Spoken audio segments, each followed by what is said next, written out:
Doings of Doyle is sponsored by Belanger Books, home of the best Sherlock Holmes anthologies featuring today's top Sherlockian authors.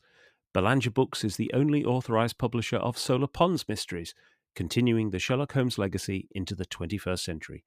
Visit them today at belangerbooks.com.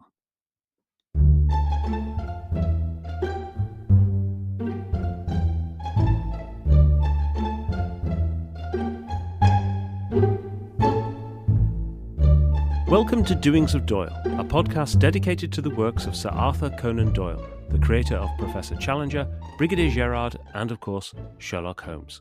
I'm Mark Jones. And I'm Paul Chapman. And together we'll be exploring Doyle's eclectic bibliography to understand more about the great man's life and work. We'll be discussing his fiction and non-fiction, the well-known and the obscure. And stopping by Baker Street along the way. You'll find out more at doingsofdoyle.com or follow us at doingsofdoyle.com on Blue Sky. Hello and welcome to this bonus episode of the podcast. And now Paul can't be with us today, but I'm delighted to have an interview guest with whom to talk all things Conan Doyle and cricket. Ollie Randall is a writer, historian and cartoonist. He completed his doctoral thesis, Cricket, Literary Culture and Englishness, in January this year, which has become the basis for his book Writers in Whites, which we're talking about today. Ollie has written for a variety of publications, including the Sherlock Holmes Journal and most recently the Times Literary Supplement. He's worked as a historical researcher for a leader of the House of Lords, as a tour manager on cultural tours, and is currently writing his second book, Lords and Maharajas, about the political intrigue and imperial crisis that shaped the origins of Indian international cricket. Ollie, thank you for joining us. Welcome to the podcast. Hi, thank you very much for having me on. I'm really looking forward to this. It's great. So your bio is really interesting. Before we get into this topic, how did you come to be working in all these different fields and working on what you're doing now? Yeah, it's a long story. It felt like a lot of flailing around at the time. And then suddenly when I started this project, things in hindsight suddenly seemed to make a lot more sense. So I finished a creative writing master's degree in 2017 and then did a few years of freelance work, which led me into the various fields listed in my bio. And along the way, the thing that I was really enjoying was historical research. And then in 2020, when the world seemed to pause and I was suddenly stuck in my bedroom, that put paid to the events-based cartooning business I was working on. Yeah. And I sent a rather plaintive email to a few contacts, basically saying, help, is there any work I can do from home in the next few weeks or months? And one of them, Charlie Campbell, replied to say, well, actually, I am the founder and captain of this cricket team set up in 2012 called the Authors Cricket Club. And we're based on something Edwardian featuring Arthur Conan Doyle and P.G. Wodehouse, who played before the First World War, but we don't really know much about the history. Could I pay, I think it was, what will £500 get me to dig into the history of this a bit more so that we can have a clearer picture? And as soon as I started digging, fortunately I enjoyed cricket, but I don't think that was entirely a requirement for this research, although it probably, by the time I'd done the PhD, it would have been a requirement for staying sane.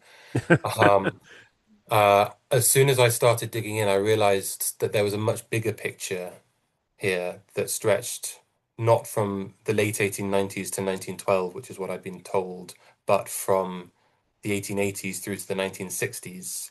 And there were groups of writers popping up playing cricket together, and nobody had ever joined the dots between all of them. Yeah. And once one did that, it was a bit of a breathtaking moment of there's something really big here and really interesting that it's persevered for so long, but nobody's talked about it yet. Yeah. That's fascinating. That's really fascinating. So you mentioned Conan Doyle there in the context of this particular commission, as it were, but presumably you had some familiarity with Conan Doyle before taking this on. I had, of course, I'd enjoyed various Sherlock Holmes stories as a child, and I think the first awareness I have of Arthur Conan Doyle as a man, as a person, was his mention in the curious incident of the dog in the nighttime. I Oh, don't know if you're yes. familiar with that, when the autistic narrator uh, loves Sherlock Holmes, but really struggles with the more complex truth behind Conan Doyle as an individual, as a man, as a spiritualist specifically, of course, because Mm, that's often something that gets picked up on. But I didn't know a great deal about him beyond the broad outlines until starting this project. yeah. That's amazing. So many people listening to this podcast will know of Conan Doyle's fascination with cricket. We've talked to people about this before, notably Mark Alberstan in Hmm. Canada. Um, and they might well know about J.M. Barrie and the Al Akbaris as well. But give us a flavor of the way in which those literary and cricketing worlds were collapsing or collided in that kind of pre-war era. Who were the sort of people who were involved and how extensive was it? So it was a relatively small core group. And that's what makes it even more interesting that there are so many famous names among them. Yeah. Jerome K. Jerome is one of the few players who joined this writing cricketing network before Conan Doyle. There's A. Milne in the Edwardian years, P.G. Wodehouse. Mm.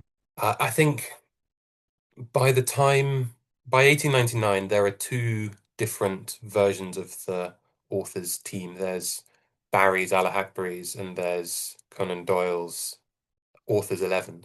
Yeah. But even then, there's a huge overlap in personnel, and it wasn't big enough to attract people. There weren't loads of competing teams. It was a nucleus, and I think that this is interesting because it becomes this vector. I think on the one hand, there's clearly cultural cachet to be gained by being a writer presenting oneself as a cricketer, Yeah. and this group of men do that very effectively. But on the other hand, there's also clearly an important social cachet at stake. Um, I suppose you could say, who'd want to? What's the point of playing literary cricket if you don't get to play with Arthur Conan Doyle?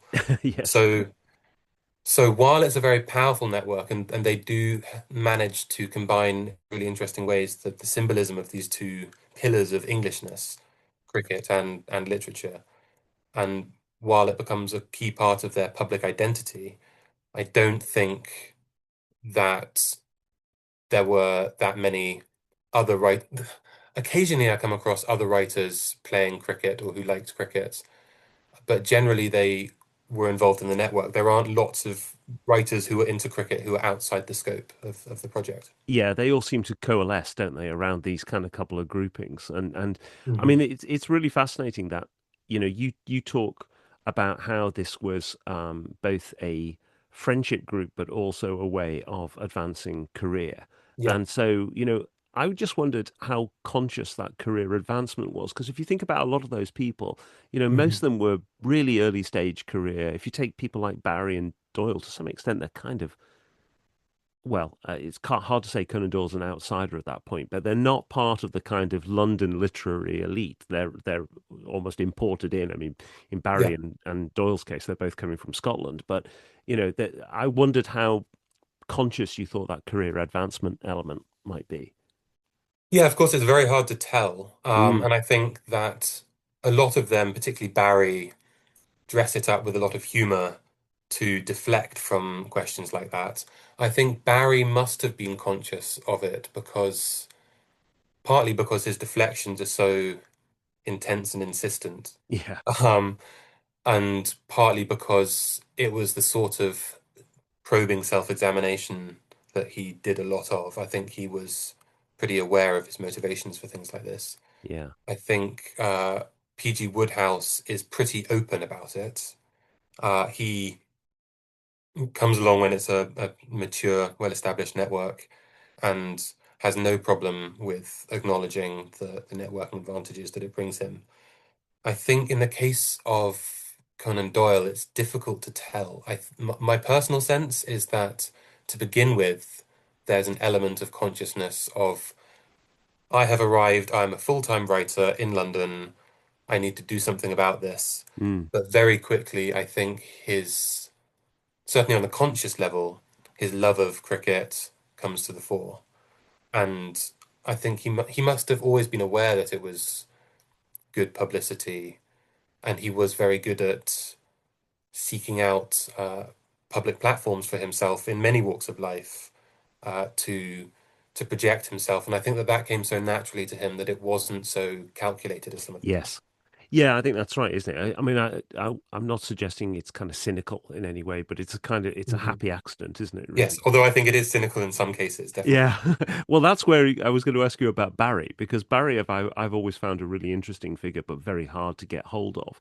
And one of the things that I found really pleasing reading the book was you quote extensively from his post-match reports, some of which are extremely funny, and presumably those are just for the closed network he's in. These are, Yeah. but he's a very strange figure in that he often self-mythologizes. He Very repeats much so. things and changes. He obfuscates. I've never really been able to get a handle on Barry. What's your take on him? I think he's really interesting. He's a fascinating enigma, and he was impenetrable as an enigma at the time. So Mm, it's much harder 100 years later. But I think he's a very intense individual. And for me, a revelatory moment was reading his really underrated book, The Little White Bird, yeah, which came out not long before Peter Pan. And I don't know if you've read it. I've not. It was new to me Okay, when I right. spotted it in the book. It's generally overlooked now, but I think it partly because it's the first mention in print of Peter Pan, Mm, and therefore everyone focuses on the slightly weird bit of the book that talks about Peter Pan at the expense of the rest, and also because the protagonist, who is clearly a cipher for Barry, develops a very intense relationship with a little boy in a way that is now very uncomfortable to read. right. And so generally it's quite easy to just say, oh, well, actually, this proves that Barry was a paedophile and he was telling on himself Yeah. unconsciously in this book.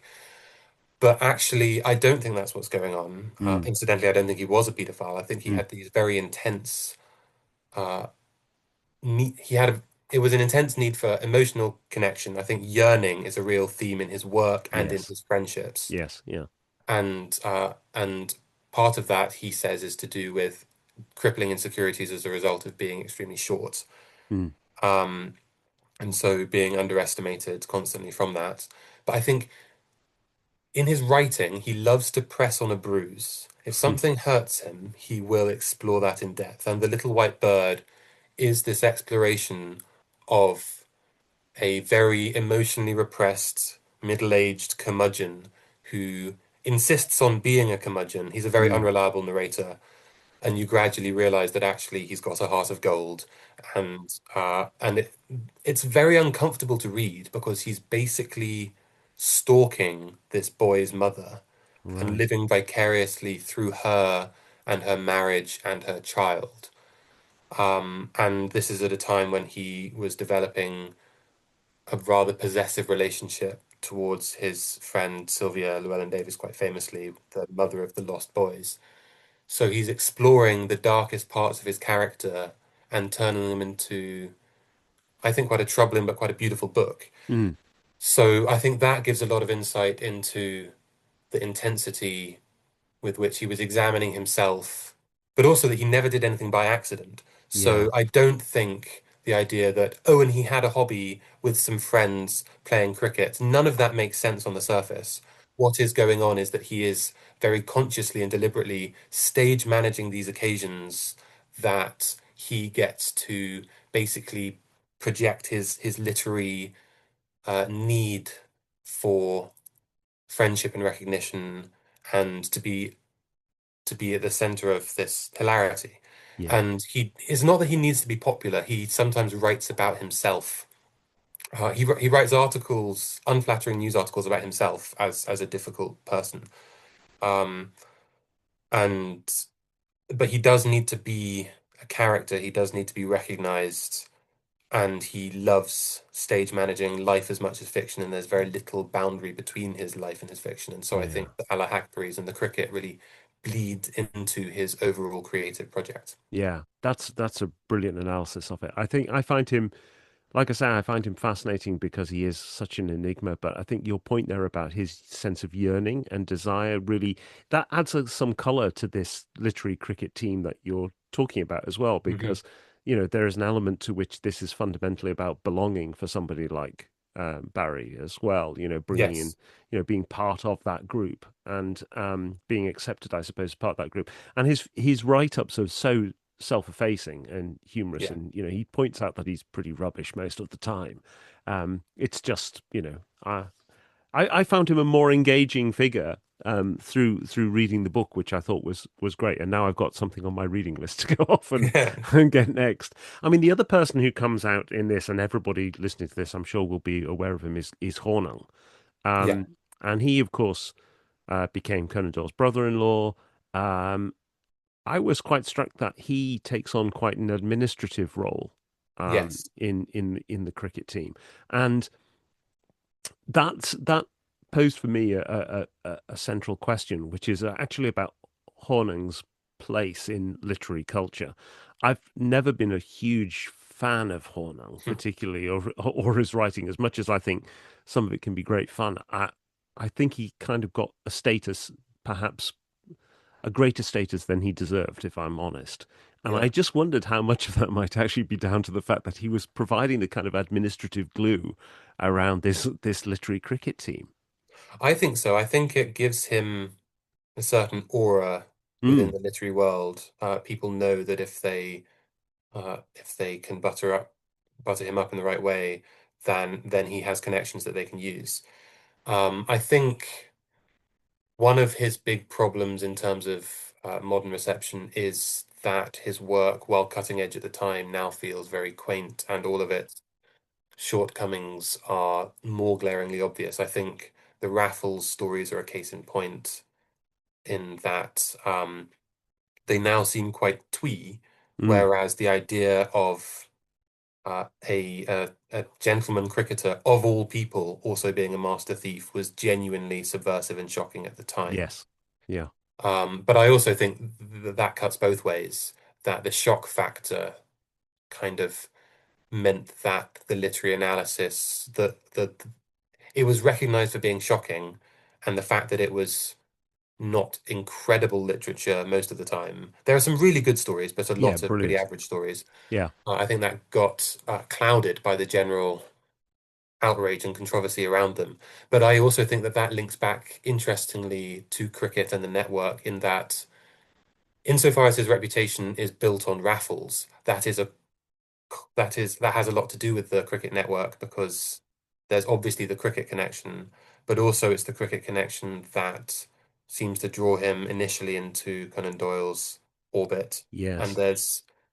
there's a little bit of uncertainty as to when exactly he meets his future wife, Connie Doyle, but Mm, the first time they can be definitively put together is at this cricket match captained by Doyle, where Willie Hornung is playing the wicketkeeper in 1892. mm. So it's a product of that environment and of that friendship. And I think, as I talk about in the book, the cricket network with Conan Doyle as the on-field captain and Hornung as the administrator, as you say, was central to their relationship. Yeah. I think their friendship can't be understood without it being recognized that they shared this partnership, and I don't think that that's really been acknowledged before. Yeah, I think that's really interesting because often you get that sense of there being a very definite pecking order, and we might Yeah, come on to an instant where that's particularly obvious, I think, as well. But the other thing is that Hornung in the form of Raffles is really, mainstreaming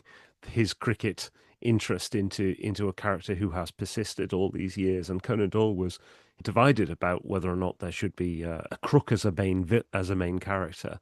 yeah, So that speaks that kind of that shockiness. But I hadn't necessarily connected it so much with the identity of the upright Englishman, which goes with the cricketer, I suppose.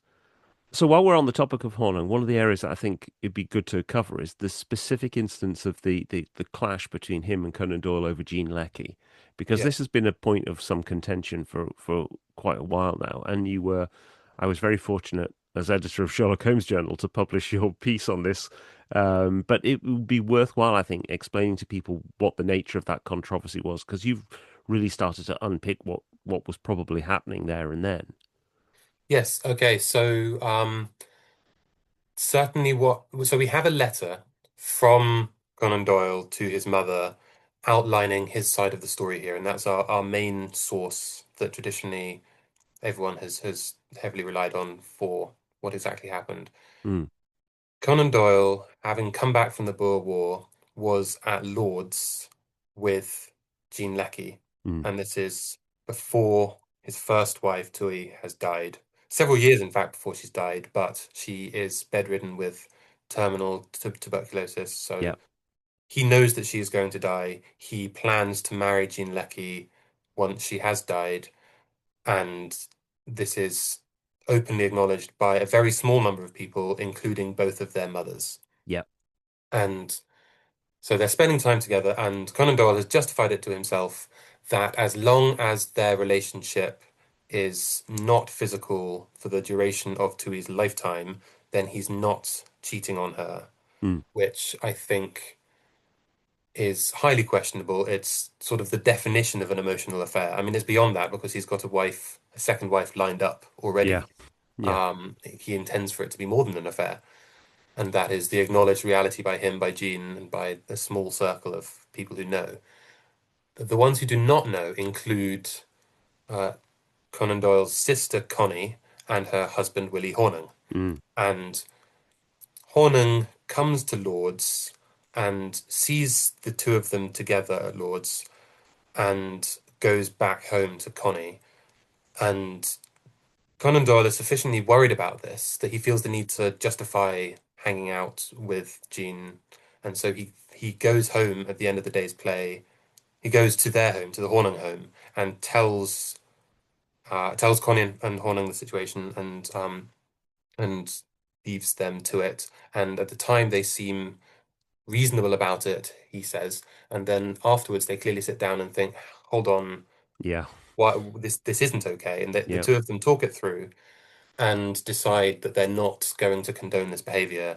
And Arthur Conan Doyle gets very upset about this and feels very like it's a betrayal from within his family. yes, And both sides are writing to their mother and getting her involved. And so her role in the middle of this is how we know about this from the letters. But the key thing here is that what was it that Conan Doyle and Lecky were doing at Lord's that aroused Willie Hornung's suspicions? mm, And people who've written about this in the past have fallen into the trap of making assumptions about what happened and trying to sort of fit it into what could possibly make sense. Because if you think about it, if it was merely shocking for the two of them to be seen in public together, then it would be absolutely bizarre for Conan Doyle to take Lecky to Lord's, mm, where he was a member yeah, and would be surrounded by fellow members. yeah, yeah, So if they couldn't be seen in public together, then this nothing really of this story makes sense. Nothing of the Doyle Lecky relationship makes sense.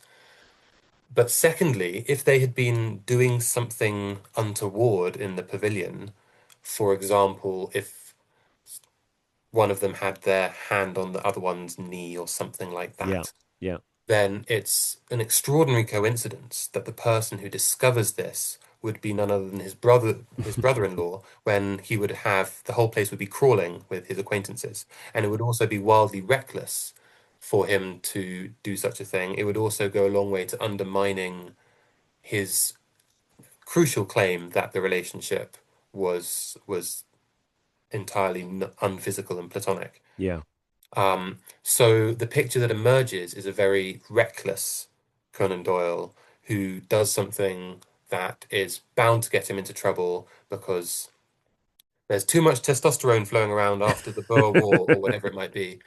And this casts his character in a particular light, mm, which I think is a red herring when trying to get to the bottom of what this says about his character with regard to the emotional affair. Yeah, yeah, So this has been a thorny problem that hasn't really been resolved before, as far as I've seen.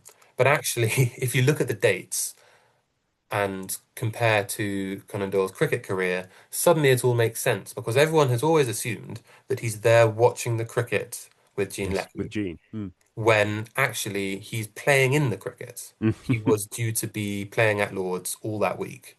So when he said we were at the cricket together to his mother, people have drawn the wrong inference from that because they've underestimated how essential the cricket was. Yes, He was on the he was field. actually on the field. Yeah, Yes, and it says something about what he thinks of as a romantic date that he's true. there all week watching him play cricket. But suddenly it makes sense because his acquaintances wouldn't really notice that there was this young lady around watching the cricket on Of her course, own, of and then course. he's chatting to her in the intervals. But Yeah. for his brother-in-law, that would have looked weird. Yes. Yeah. So that family insight of who is this person who's rather intensely standing on her own, watching the game all day, would have raised questions without having to invent some sort of reckless scenario and horrible coincidence where the brother-in-law is the one who stumbles upon them kissing each other in a corridor or Yes. something. So it simplifies the story a lot and draws attention firstly to the central place of cricket playing, Mm. and not just a vague interest in cricket in Conan Doyle's life. And secondly, it gets the attention back onto the important issue, which is how Conan Doyle was conducting this affair and how he was justifying it to himself and others, which is really Yeah. important for our understanding of his character and what he thought he was doing. Yeah, it's a brilliant moment, this, and I think it's I think you've done a lot there to kind of restore to some extent or to reframe the understanding of the nature of the relationship at that time between Conan Doyle and Jean Leckie. The I've always found that actually the aftermath of it is reveals him in quite a bad light to some extent because Yeah. he sends a rather unpleasant letter, as I remember, which essentially is suggesting that he's the patriarch and he's the financial benefactor of most of the people in the family, and therefore they should basically cut him some slack.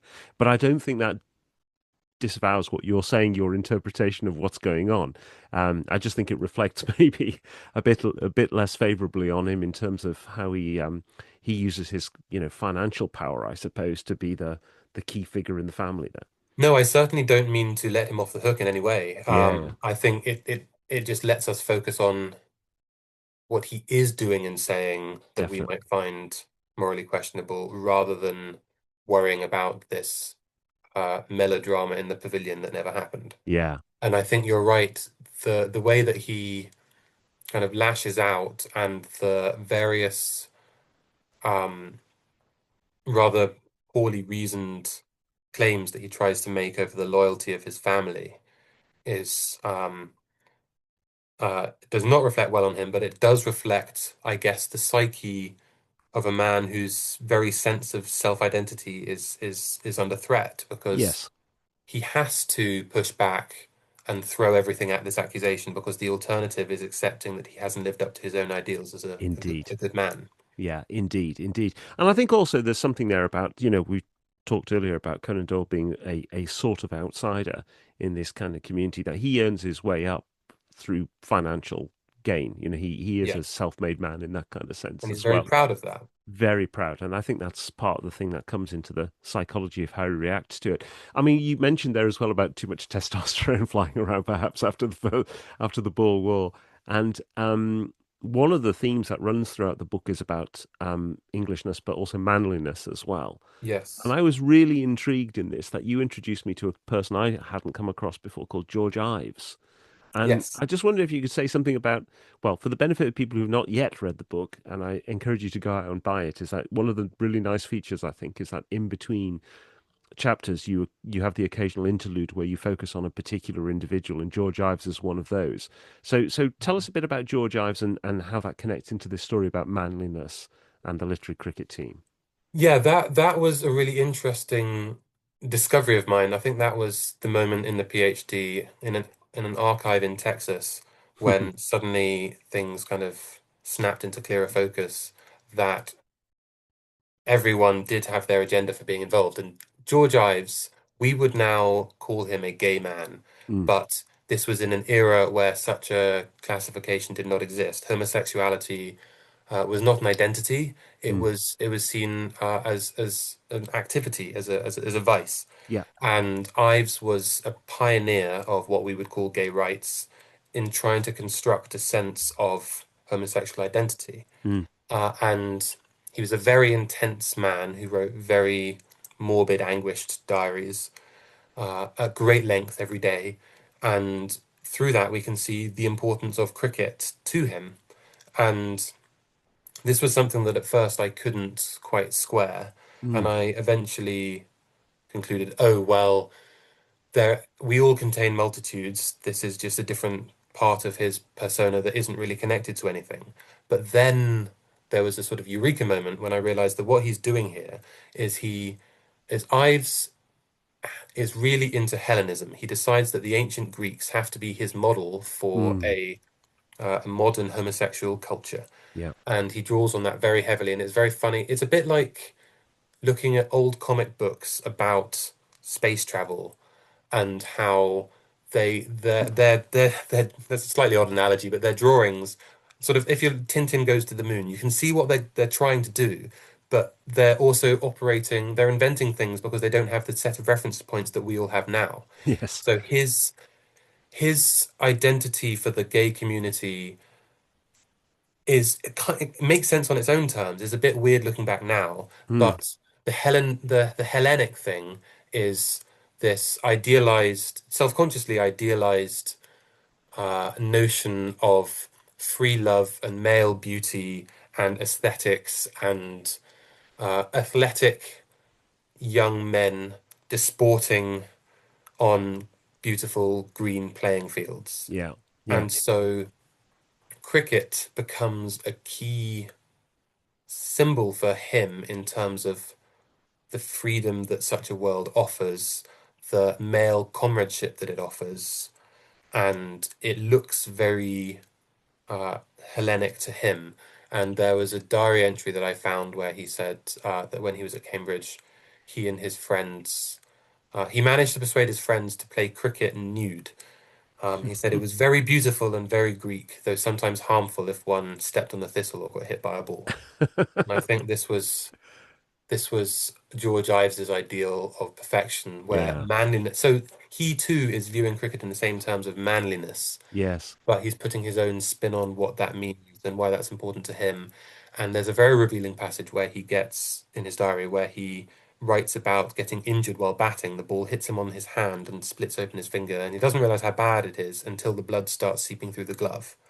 And he's a bowler, so he's out of his depth here anyway. Yeah. And the umpire tells him to go in and get it bandaged. But he writes this really impassioned passage in the diary about standing his ground and refusing to stop batting because, as a gay man, he needs to be ready to face the terrors of the flesh Yeah. because he's facing prison or possibly suicide if things go against him. And so he has to be brave and ready to fight. And so the idea that cricket imbued one with manliness and courage was a Mm, very popular Victorian and Edwardian idea that lots of the not just his teammates such as Arthur Conan Doyle, but society at large were buying into. But what that means for Ives kind of stands a lot of it on its head. The yes. idea Yeah. that he must engage in cricket and be manly and strong and physically courageous precisely because he is a gay man Yes. would have been really baffling to the likes of Conan Doyle and Horner. Yeah. Who might well have seen it as a way of eliminating what we would Yes, say is gay characteristics. and yet they are close friends with him, Yes. and they are friends with him. They're close cricket comrades with him. They play a lot with him, and they probably, to some degree, had a sense of his sexuality Yes. because he didn't hide it very well. And in one of his cricket teams, not the authors, but in a different cricket team that he played for, he was nicknamed Lady Ives. Yes. So So there's a level of acceptance there that Ives didn't get from other parts of his social and literary circle that the literary cricketers do grant him. And I think this is something that recurs several times where there are homosexual literary cricketers who are accepted because their heterosexual teammates kind of see the playing of cricket as a sufficient badge of heterosexuality Yes. that they're one of us anyway, Yeah. whatever their actual inclinations might be. Yeah, I thought it was a really fascinating insight because it I mean, this is the period of time when Oscar Wilde, we've just had the Yeah, trial. This is really at the peak, excitement or ferocity or, anger, certainly high feeling on this topic. And then to find what felt to me, I didn't feel like Ives was hiding anything, and I didn't feel like Conan Doyle would be so, blinkered as to not realize what was going on. But the fact that there was, as you say, a level of acceptance, um, I just thought was quite fascinating. It really does force us to reconsider. It's so often the case when you're looking at a period of time, you're bringing your present day values and understanding to it. So just trying to yeah. unpick it, and Ives' case really does help to unpick, I think, quite a lot of those values. I think another thing about Ives's close involvement in this network, with regard to Hornung, actually, is that there's only one proper book length Hornung biography thus far, and its key claim is that Hornung was probably gay and in love with Oscar Wilde, and Hmm. that has become part of the common understanding of who Hornung was. Mm.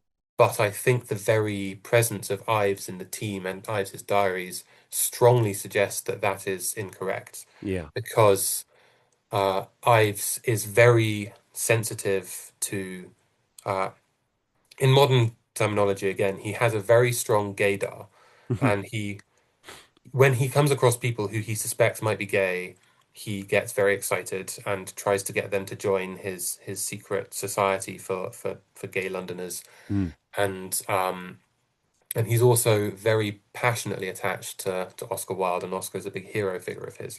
And the fact that none of his mentions in the diary give any sense that he's picked up on any hints from Hornung that Hornung might be in a similar boat to him, I think is revealing in itself. Yes. Yeah. I don't think that Ives would have failed to pick up on those clues. And as you say, Ives was not sufficiently hidden for Hornung not to notice. Yes. Yeah. I think So I think that the very it's sort of yeah, the very fact that there isn't a blossoming friendship between Hornung and Ives says a lot about their respective places in the networks, and the fact that our understanding of Hornung is off if we go too far down the route of the fact that his son was called Oscar and so forth. Yeah. Yeah. Yeah. So while we're on this, thinking about this literary culture and the nature of it, how much of its identity here is connected to sporting, the sporting literary culture that we've been talking about. Is there an equivalent kind of non-sporting literary culture that is in conflict? I'm just thinking about the fact that as a schoolboy, I was not terribly good at sports, so I was the bookish one as opposed to the sports ones, and that division is quite artificial, I think, in the 1890s and the Edwardian era. But I just wonder, is there a tension between those kind of two worlds?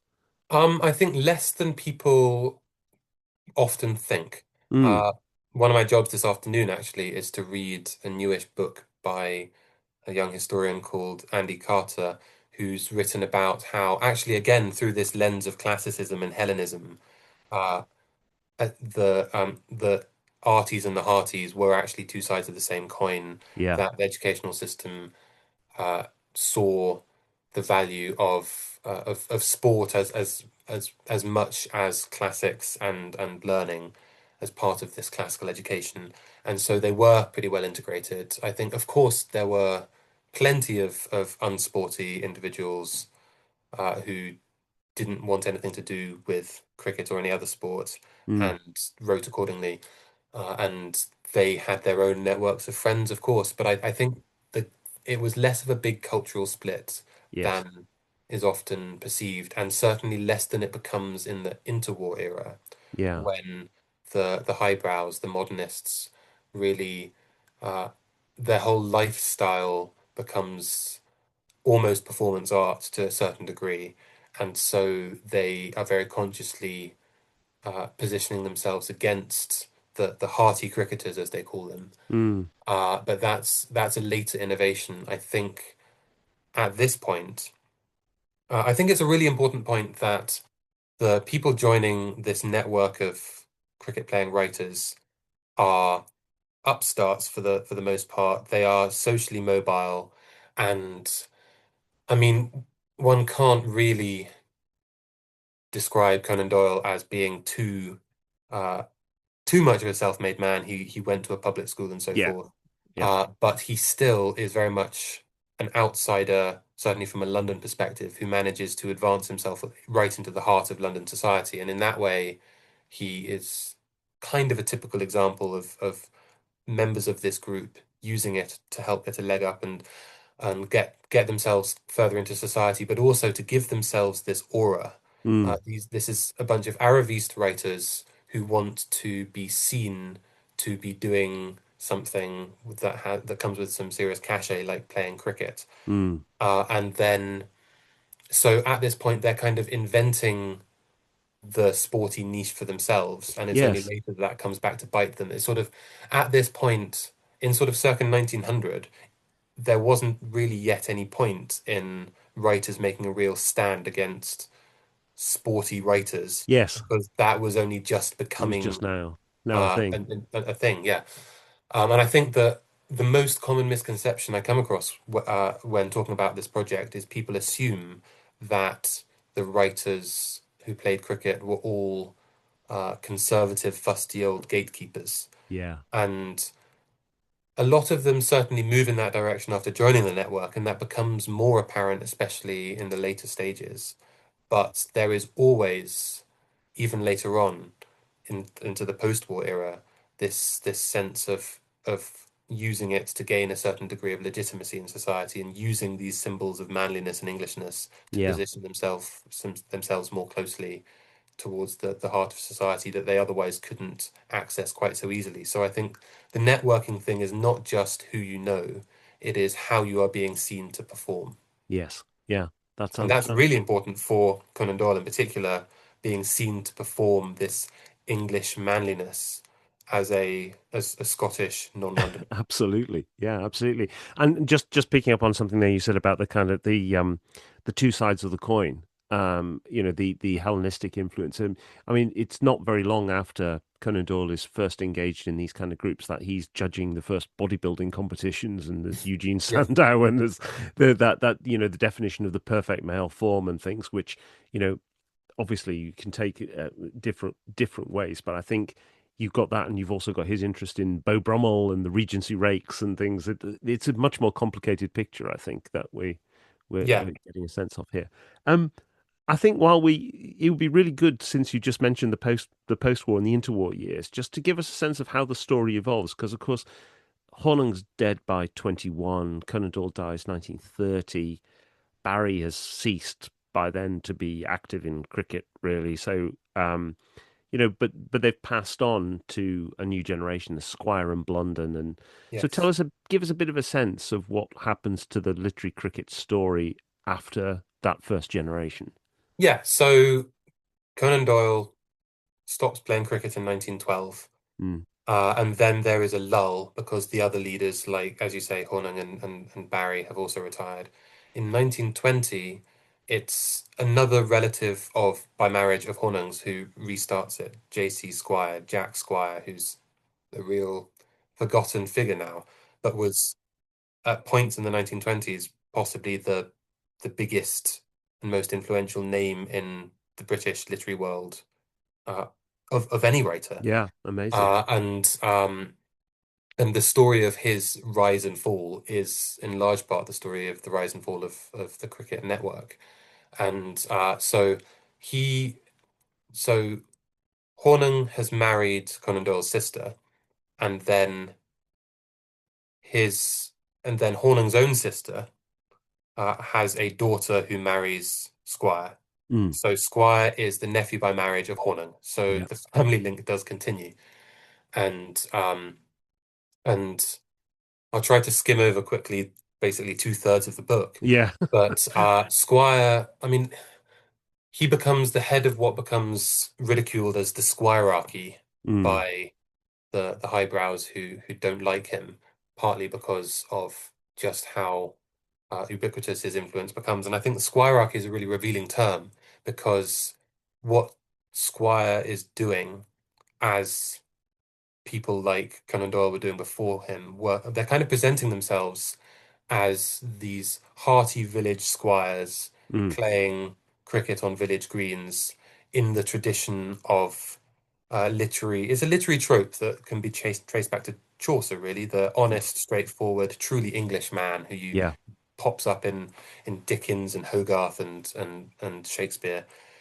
So by calling the network around Jack Squire the Squirearchy, they're mocking this nominative determinism and also drawing attention to the fiction that, of course, he isn't that. He is a well-to-do. Well, he's not well-to-do because he's constantly running out of. He's got a lot of money coming in and then going out very quickly because he's far too generous and does things like constantly spending a lot of money on having a week-long cricket tour entirely self-financed for his literary teams.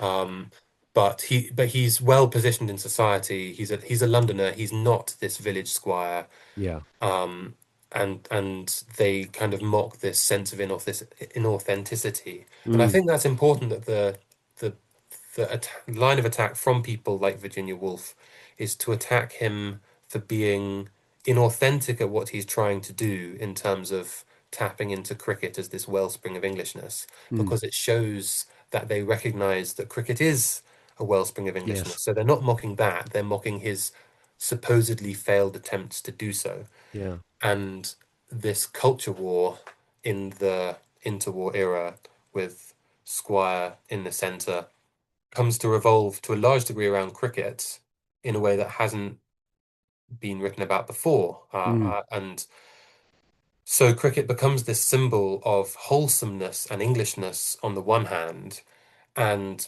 Philistine buffoonery on the other. Yeah. And between J.C. Squire and Virginia Woolf, we know which one is now the household name. Yes. So the winners write the history books. Yeah. Yeah. And that means that the names in these really famous writers at the time in the 20s and 30s are now far less well known. But they were very big at the time, but they ultimately culturally they lost. Yes. But it's not quite as simple as that because there were rearguard actions and counterattacks by people like J.B. Priestley, Mm.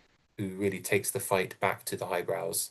And then in the post-war era, something really interesting happens when the whole tradition gets a new lease of life largely under the leadership of Edmund Blunden, Mm. who joined the network in 1920 and whose first couple of literary cricket matches overlapped with the last couple of Hornung's literary Yeah. cricket matches. Yeah. So that brings the stories into the 40s, 50s, and 60s, when as cricket's place in society shifts, it's no longer star writers wanting to get some of the glamour of being involved in cricket. Suddenly it's star cricketers wanting the glamour of being called the authors. Ah. So Yeah. suddenly you have all of these really significant cricket world figures presenting themselves as part of the Authors 11, Yeah. which is fun for a while, but as society shifts in the 1960s, ultimately this idea of cricket and Englishness as two linked pillars kind of. We can't link a pillar. Sorry, I mixed my metaphors there. But as two pillars of Englishness, it kind of comes unstuck and it becomes more theoretical, and eventually society changes and the literary cricket has come to an end. Yeah. Yeah. You want bales and wickets for your metaphor instead. The actually it reminds me a lot of the Hollywood cricket team in the 40s with people like C. Aubrey Smith. Well, yes, C. Aubrey Smith was the captain of the actors cricket team in the Edwardian era, playing against Conan Doyle's authors at Lord's. Yeah. So when the Authors 11 under Conan Doyle first gets to play at Lord's, because they played a couple of times there under George Ives earlier. But when Conan Doyle is first captaining, C. Aubrey Smith is the opposing captain. Yeah. and he is clearly a big driving force behind this fixture becoming an annual thing. And then when he ends up in Hollywood and sets up the Hollywood Cricket Club, the person taking the notes at the first meeting, recording the minutes, who then becomes the first secretary, is P.G. Wodehouse. Yeah. And So they yeah, knew each other amazing. from 3 decades earlier on the pitch at Lord's. Isn't it amazing? And then, and to to round off other bits of the story, who else is in the team? David Niven, Raffles, Right. and Yes. who is the one of the captains? Nigel Bruce Watson, Basil Yeah. Rathbones Watson. So yeah, I think it's amazing, and that was all about the British British actors, English actors in Hollywood cementing their identity around cricket, Yes. with the leading Englishman in Hollywood at the time, with C. Aubrey Smith. It's amazing. It's a great story. I mean, we've really rattled through the last two-thirds of the book, but I would encourage everybody to go and have a good read of it because it's a fascinating story. There's lots of twists and turns in it, which is always good. I'm going to ask you. We're getting close to the time, so I'm going to ask you the killer question, which is: was Conan Doyle any good as a cricketer? Yes. He wouldn't have played 10 first-class matches if he hadn't been. Yeah. He I mean, he wasn't threatening for a place in the England side, but he was certainly he was a massive hero by the standards of the literary cricketers, Mm, and standing head and shoulders above almost all the others. He played constantly. He played for the MCC second 11 a lot, and yeah. then every now and again got to play a first class match. Um, in one of them, he appears to have given the selectors a tip off to pick George Ives as well, and George Ives got very excited about this in his diary. But Arthur Conan Doyle was a genuinely good cricketer, and his only first class wicket was W.G. Grace, the great Yeah. hero of cricket. And if you don't know the poem A Reminiscence of Cricket, any listeners, just Google Arthur Conan Doyle, Reminiscence of Cricket, and read it. Preferably read it aloud because it's It great is. fun about his the high point, the apogee of his sporting career, which is Yeah. very tongue in cheek. Um, but I think also a clue of how good he is when P.G. Wodehouse starts playing for the team in 1903, his notebook suddenly gets filled with ideas for cricket stories. And one of them is about, and he never writes it, but the premise is that a great local celebrity is invited to play for a village team and kind of ruins the day by being too good, and gets everybody out, and the game ends early. And I'm sad that he never got around to writing Ah, it. But I think it's pretty clear from the timing of that note, and this was just when he was sort of being most overawed by his new friend Arthur Conan Doyle. I think it's pretty clear that Conan Doyle was who he had in mind yeah. when he wrote that. Definitely. One of the great joys I have when I manage to get to the British Library and get out some of his papers is looking at his pocket diaries. And it always amazes me that the last page is usually how many words he wrote in the year, the income that he got from the year, and then his cricket scores. Exactly. Yes. Just goes to show how central it is to his identity and his enjoyment, his life. So Yeah, yeah, that's exactly the point that I have tried to emphasize. Those diaries are really, yeah, very revealing in that regard. yeah, they are. Ollie, this has been absolutely fantastic. Before we finish up, just tell us what's your next book? What's it about, and when's it coming out? Ah, well, it was a luck. I'm very lucky to be able to say that it was a two-book deal. So the second book is following hot on the heels of this Mm, one. It's due out in the autumn, October, November time, and it's about the imperial drama leading up to the 1932 All India versus England Test match at Lord's, which was the first ever Indian mm, Test match. And there's a lot of context with this is the era of the British Raj beginning to break down, and Gandhi and Churchill both yeah, agitating on the sidelines in very different directions, and questions about what India's future looks like really coming to the fore as this cricket team comes under that scrutiny, and all of the wheeling wheeler dealers trying to control the team and the intrigues and the politics behind it. More people get shot at in that book than in Writers in Whites. But Arthur Conan Doyle does feature. He gets a mention, Yeah. and I'll leave it to you to find out when it comes out what that mention is. It's not a big one, but he is in there. He is in there. That's good. It's always good to know. I mean, it just goes to show, isn't it? Despite people always saying, you should keep politics out of sport. There's a story there where it's entirely entwined. So Yes. I look forward to reading that. Ollie, thank you so much for your time. This has been really delightful. And best of luck with Writers in White. Thanks so much. I've really enjoyed it. Cheers.